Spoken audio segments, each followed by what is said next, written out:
19h45, la barrière info soir, messieurs, dames, bonsoir et bienvenue à cette nouvelle session d'information du mardi 3 janvier 2023. Le bilan sécuritaire de l'année 2022 a, en comparaison avec les années antérieures, été globalement appréciable. Il y a eu, selon certaines réflexions, beaucoup moins d'attaques et de Thierry pour l'année 2022 qui vient de s'écouler. Nos reporters Boubacar Ibrahim et Boubacar Souley ont recueilli l'avis des acteurs s'intéressant à la question. On les écoute. L'année 2022 a tiré sa référence il y a de cela un peu plus de 72 heures avec tous ses corollaires négatifs enregistrés sur le plan sécuritaire. Confronté depuis plus d'une dizaine d'années à un calvaire sécuritaire sans précédent, le Niger, à travers sa population, subit année après année les affres de groupes armés non étatiques. Depuis l'installation de la question sécuritaire, les victimes du pays se comptaient chaque année à des centaines et pas seulement dans les rangs de militaires. Pour l'année 2022 qui vient de s'écouler, la situation de la vie des spécialistes était moins exacerbante que les années antérieures. Pour les acteurs s'intéressant de près à la question, cette accalmie s'associe à plusieurs facteurs. L'année 2022 a eu quelques améliorations sur le plan sécuritaire. Les attaques qu'on a connues d'envergure de groupes armés terroristes, on ne les a pas vues au cours de l'année qui s'est écoulée. Ce qu'on peut dire, il y a eu des accalmies dans le lieu du bassin du lac Tchad. Il y a eu des accalmies aussi dans la zone des 3 frontières. Il n'y a pas eu des attaques de grande envergure, mais il y a aussi quelques attaques au nord du pays. Cela peut s'expliquer par 2 facteurs. Le premier facteur, c'est que le président Bazoum, depuis qu'il est arrivé au pouvoir, avait dit qu'il a négocié avec les terroristes, le groupe armé terroriste. Et selon nos informations, ces négociations continuent, c'est pour cela qu'il y a eu cette accalmie. Le deuxième facteur aussi, c'est que l'armée nigérienne, en ce qui concerne la zone des 3 frontières et même dans le bassin du lac Tchad, a quitté ses positions statiques pour des patrouilles le long de ces frontières et surtout en ce qui concerne la zone, notre frontière avec le Mali. Donc c'est ces 2 facteurs qui peuvent expliquer cette accalmie où il n'y a pas eu d'attaque de grande envergure de groupes armés terroristes sur des positions de forces de défense et de sécurité. Il y a eu une sorte d'accalmie qui peut être assimilée à plusieurs facteurs. D'abord, ça peut être un déclin stratégique de la part des groupes terroristes qui pourrait être un truc extraordinaire pour nous si nous arriverons à les mettre en débandade. Et le deuxième aspect, ça peut être lié à l'environnement. On sait que nous sommes en période de fraîcheur et pour l'essentiel, les groupes terroristes opèrent à bord de motos. Donc, il n'est pas évident qu'en cette période-là, un peu compliquée, la mobilité surtout n'est pas assez garantie. Donc, est-ce qu'on doit se frotter les mains à la fin de l'année de constater qu'en fait, il n'y a pas assez d'attaques, disons, comparativement aux années antérieures? Et c'est important de le préciser parce que c'est un élément psychologique, à la fois environnemental, qui peut être prise en compte dans une analyse. Tout comme il peut y avoir accalmie parce que on pense qu'il y a eu des investissements colossaux par le passé qui ont été réalisés. La question sécuritaire dans la zone des 3 frontières ayant pour source la déstabilisation de la Libye a été lourde de conséquences pour les populations vivant dans la zone. Pour Moussa Aksar et Abbas Moumouni qui espèrent une fin proche à cette question, la meilleure des stratégies est de revoir la gouvernance. Si on peut parler de cette question sécuritaire, c'est le comportement du gouvernant. Vous prenez aujourd'hui la majeure partie des populations nigériennes ne veulent pas de bases étrangères. Mais ce n'est pas qu'elles ne veulent pas de bases étrangères. On ne les a pas associées en ce qui concerne l'implantation des bases étrangères. S'il y a la bonne gouvernance, tout peut se gérer. Mais aujourd'hui, vous constatez qu'il y a une mauvaise gouvernance depuis pratiquement une dizaine d'années. Et c'est le terreau du terrorisme. Tant que la richesse n'est pas distribuée, tant que les zones seront délaissées, tant qu'il n'y aura pas une justice et tant que les populations ne sont pas associées à leur protection même, il y aura toujours des problèmes. Donc je pense qu'on doit plutôt travailler sur ces aspects-là. Et renforcer la gouvernance. Je pense que Ban Ki-moon a clairement dit que les missiles peuvent tuer les terroristes, mais la bonne gouvernance tue le terrorisme.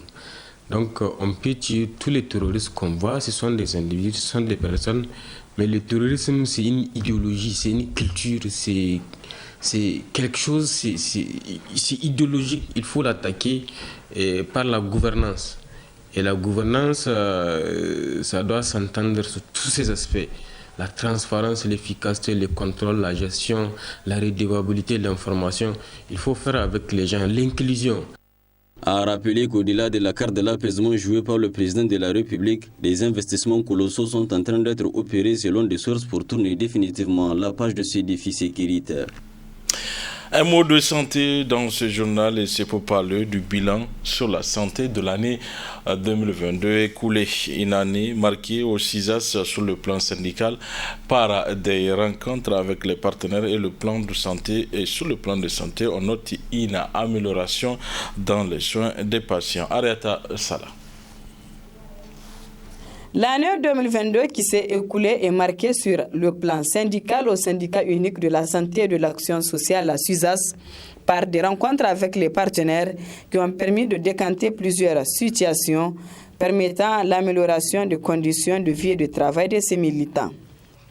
On nous a miroité 387 postes ou intentions de recrutement. Les postes budgétaires, jusque-là, le ministère des Finances n'a pas libéré.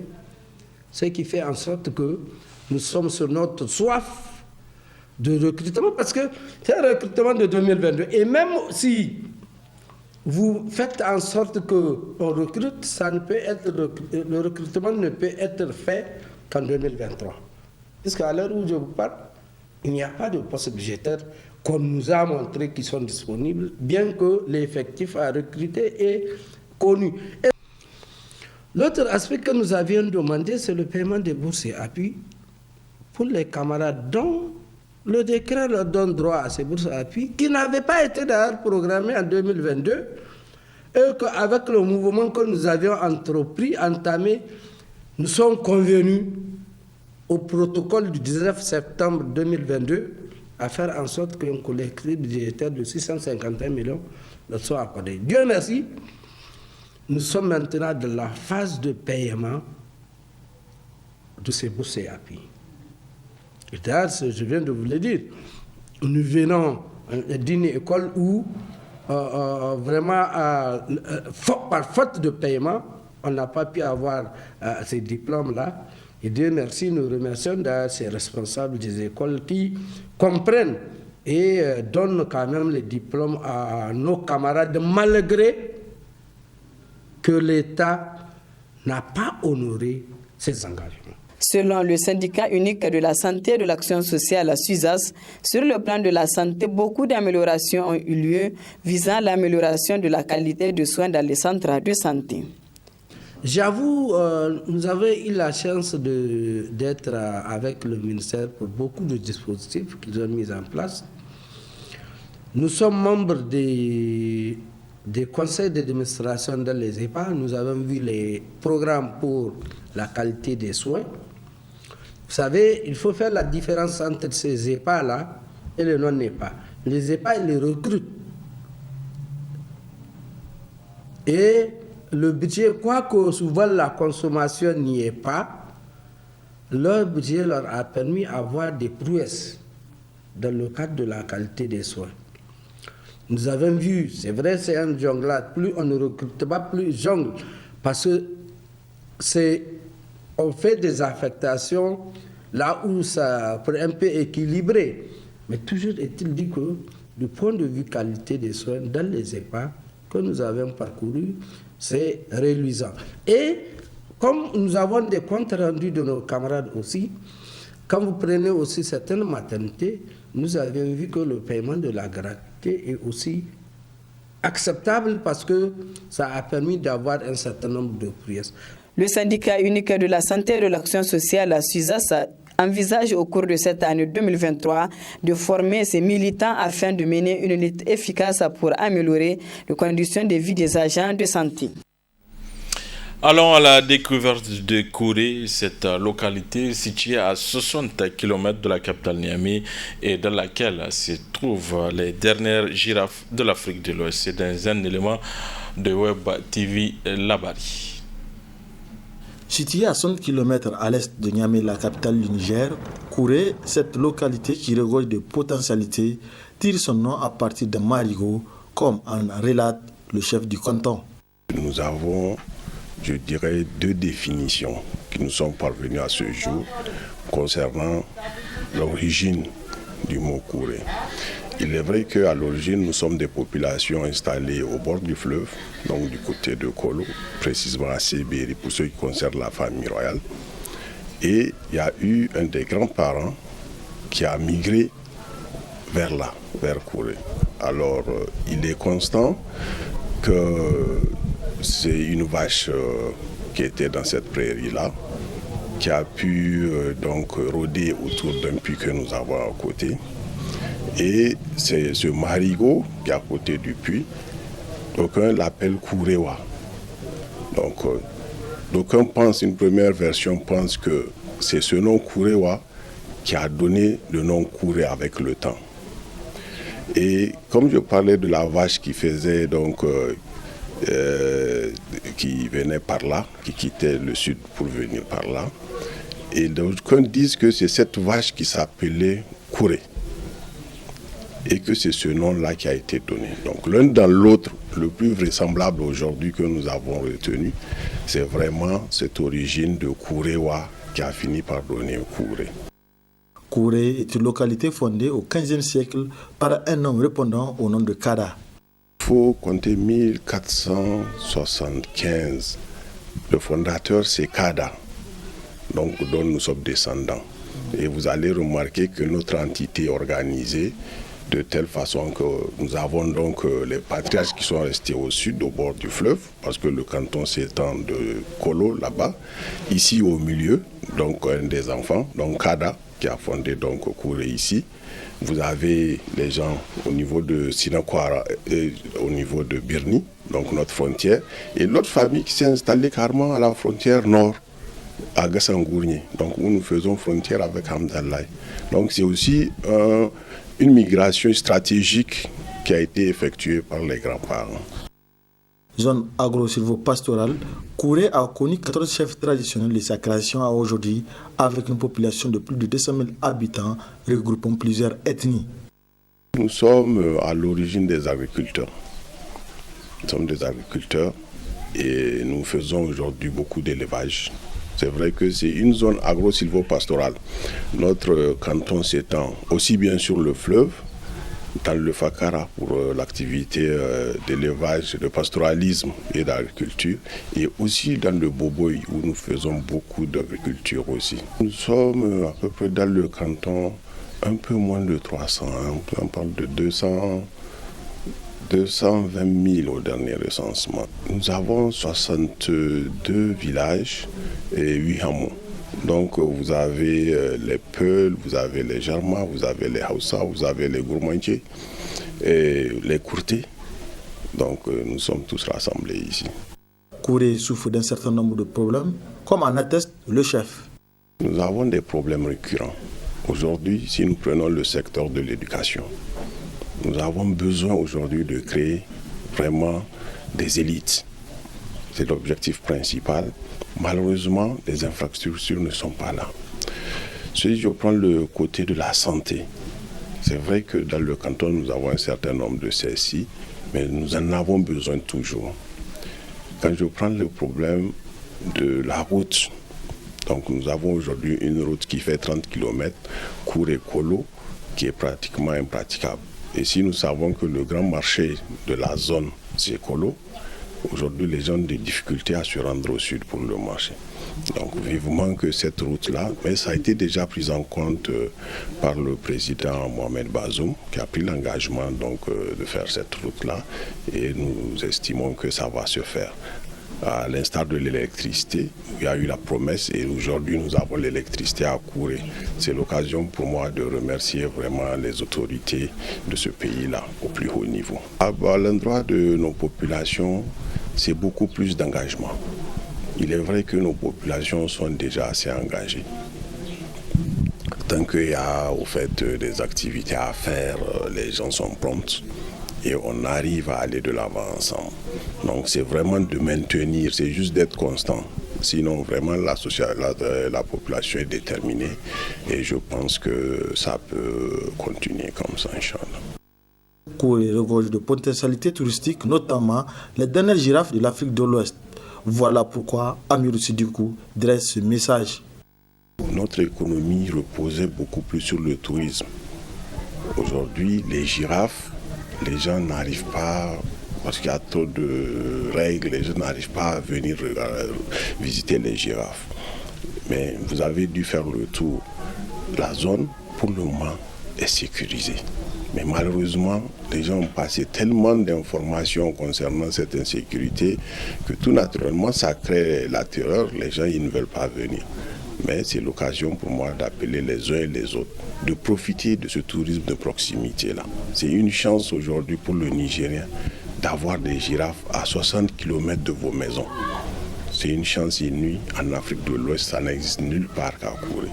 Donc, veuillez profiter au maximum de ces girafes-là. Ça sera avec plaisir que les guides vont conduire les visiteurs voir ces merveilleuses créatures en pleine nature qui n'existent qu'au Niger, dans la sous-région. Ce reportage a été réalisé grâce à l'appui de IMS. Une conférence de presse conjointe FENIFOOT, sélectionneur du MENA national A Prime, a eu lieu cet après-midi dans le locaux de la FENIFOOT. Pour la FENIFOOT, c'est d'annoncer une bonne nouvelle, celle de décaissement des primes des joueurs du MENA A Prime grâce à l'implication personnelle du président de la République, Bazoum Mohamed. Précision avec Slimane Mohamed, président commission communication de la FENIFOOT.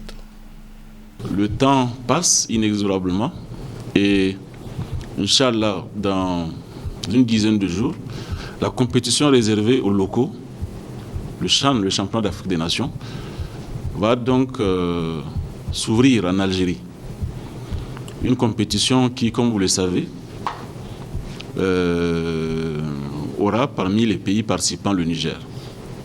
Je dois rappeler, vous le savez très bien, que nous avons une histoire particulière avec cette compétition. En effet, ça serait le 7e championnat d'Afrique des Nations que la CAF organise. La première édition, je vous le rappelle, s'est déjà tenue en 2009 en Côte d'Ivoire, à Bouaké et à Abidjan. Et en cette édition, nous avons réussi l'exploit de participer à 4. Donc faites le compte, ça veut dire que nous sommes présents à plus de 50% des éditions du CHAN.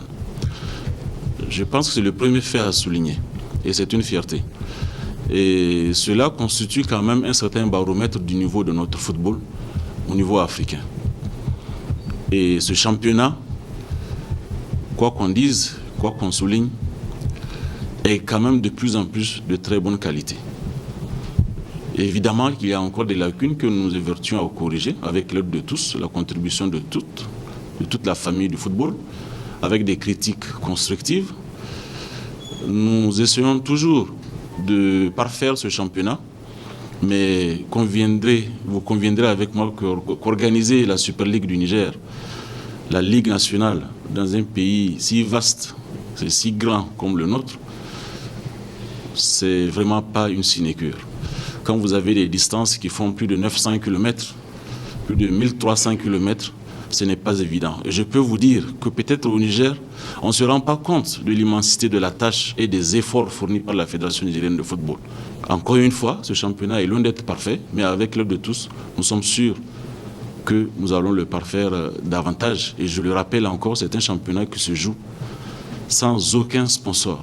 C'est la fédération qui fait son maximum pour que les clubs aient quand même un minimum pour assurer le transport, pour certains cas la prime alimentaire. Et voilà comment nous nous sommes trouvés à participer à 4 CHAN sur 7. Après donc le Soudan en 2011, Après le Rwanda en 2016, le Cameroun en 2021, nous serons, Inch'Allah, dans quelques jours en Algérie en 2023. Donc je pense que c'est vraiment quelque chose de significatif qu'il faut souligner. Mais nous sommes d'autant plus heureux que depuis quelques temps quand même, depuis quelques mois, il y a comme un frémissement au niveau du soutien des autorités politiques. C'est pour ça que nous sommes encore plus confiants. Donc ce pain noir que nous sommes en train de manger sera bientôt derrière nous, avec la plus haute implication de son Excellence, Monsieur le Président de la République, chef de l'État, Monsieur Mohamed Bazoum, qui en a fait son affaire personnelle pour aider le football à véritablement occuper la place qui doit être la sienne et de façon générale le sport. C'est pour ça que nous avons vraiment le plaisir d'annoncer à l'opinion publique que la totalité du budget approuvé avec la tutelle a été libérée sur les hautes instructions de son Excellence, Monsieur le Président de la République, chef de l'État. Donc je pense que c'est une prouesse à saluer et c'est vraiment une grosse épine en moins parce que pendant plusieurs semaines, la Fédération s'est évertuée à préparer la participation honorable du Niger au CHAN sans beaucoup de perspectives. Mais là, c'est clair, les fonds ont été libérés et notre équipe nationale va pouvoir voyager sereinement du côté de la Tunisie pour parfaire sa préparation avant donc le début des compétitions en Algérie le 20 janvier prochain en ce qui concerne évidemment le Niger. Voilà, messieurs, dames, c'est la fin de cette édition. Merci à vous de l'avoir suivi. Au revoir.